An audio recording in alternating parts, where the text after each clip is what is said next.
What's a job that you hated and now you are so grateful that you are no longer there? I go first.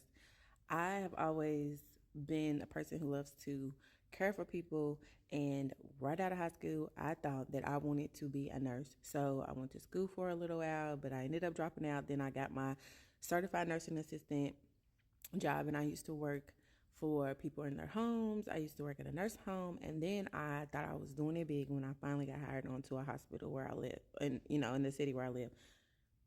When I tell you I experienced so much microaggression that it took for me to first of all learn what that was, and also see a difference ever since I've gone to my new job.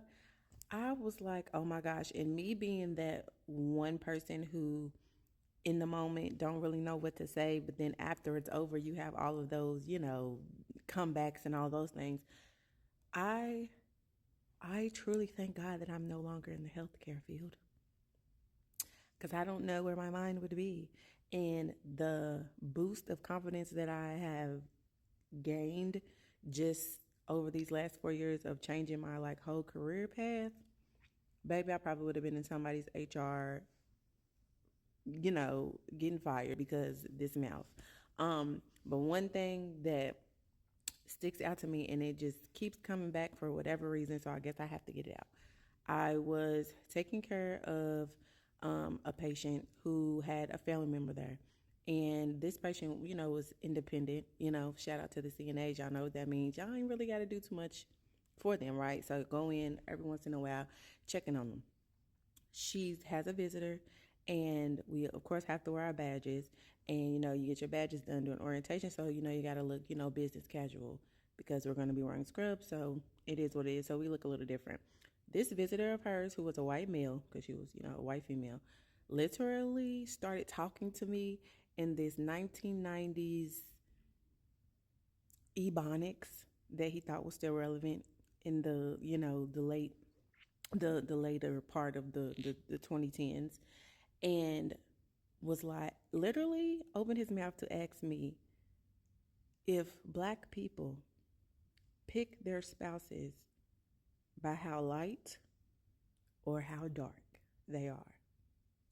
And when I tell y'all, in that moment, I was so shocked. Again, I did not have a response, because I was just like, is he really saying this to me? And all I could do was just smile and keep my composure. But on the inside, I was freaking out.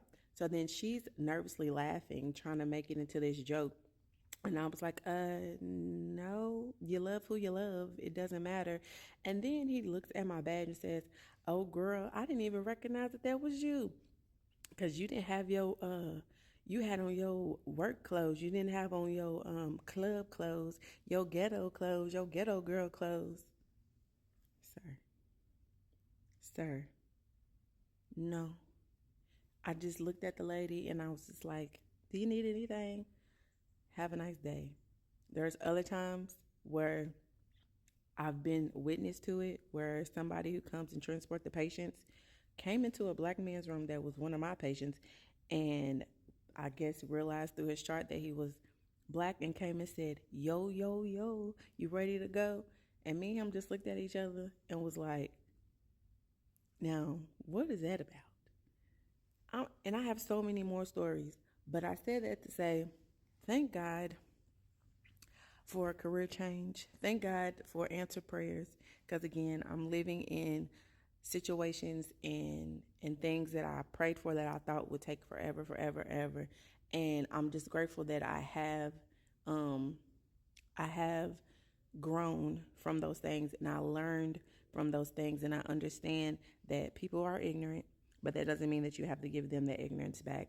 And I say that also because I'm teaching kids at my church today about kindness, and even in the face of adversity, how the Holy Spirit will literally just shut your mouth.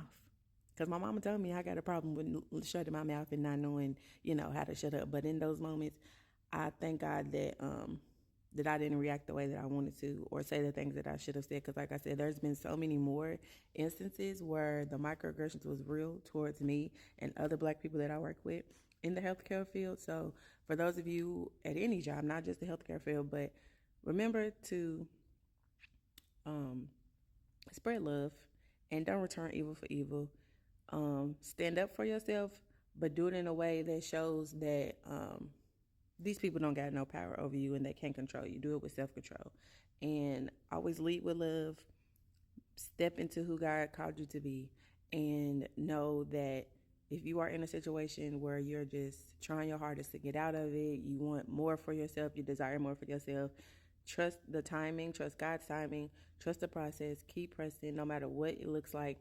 Keep your faith and keep going. So happy Sunday, y'all. Bye.